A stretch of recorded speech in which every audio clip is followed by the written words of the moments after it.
प्रधान जी, गंगा के तट को लेकर आपके द्वारा काफ़ी दिनों से संघर्ष किया जा रहा है। जानकारी मिली है कि उसका सर्वे भी हो रहा है, तो क्या है पूरा प्रकरण बताएं। हाँ, सर्वे तो हो रहा है। उसमें निशान भी लगाए गए और ड्रोन भी उड़ाया गया। लेकिन मेरी सरकार से यह मांग है कि जो सर्वे हो रहा है, कहीं तो वो चाचीपुर की दुकानों के पास से सर्वे सीधा करने को कह रहे कि इधर से होगा।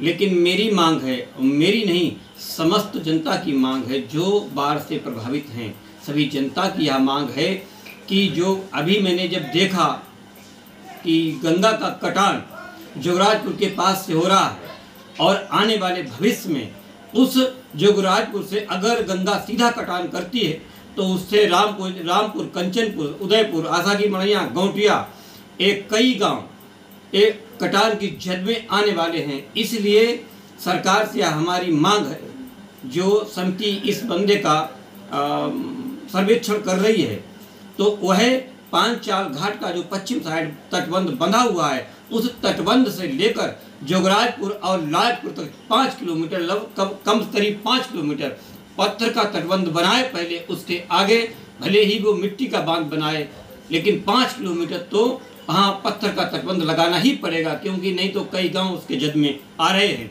इसको रोकने के लिए 5 किलोमीटर पत्थर का तटबंध लगाना अति आवश्यक है और जरूरी है। ये आपकी मांग है? हाँ, यह हमारी नहीं, ये समस्त जनता की मांग है। जो बनाया जा रहा है, जो सर्वे हो रही है, उसमें क्या पत्थर की बांध का जिक्र नहीं किया गया है क्या? हमने जो जितनी भी कार्रवाइयाँ की वो हमने पत्थर के बांध की ही की। लेकिन मैंने जब एक सीएम से एक दिन वार्ता की तो उन्होंने बताया कि वो तो मिट्टी का तटबंध बनेगा। तो हमने मिट्टी का तटबंध इतना गंगा की धार जहाँ से निकली है गौमुख से लेकर और गंगा सागर तक, गंगा की धार 1 किलोमीटर सीधी कहीं नहीं जाती है पहाड़ों को छोड़कर। गंगा की धार कहीं ना कहीं इस तरीके से घूमते हुए 1 किलोमीटर ऐसे जहाँ पानी का टकराव होता है वहीं पर कटाव शुरू होता है। इसलिए धार सीधी ना जाकर वो धार टेढ़ी तिरछी चलती है। इसलिए कहीं इधर कटाव होता है तो उधर कटाव होता है, इधर छूटा तो उधर हुआ।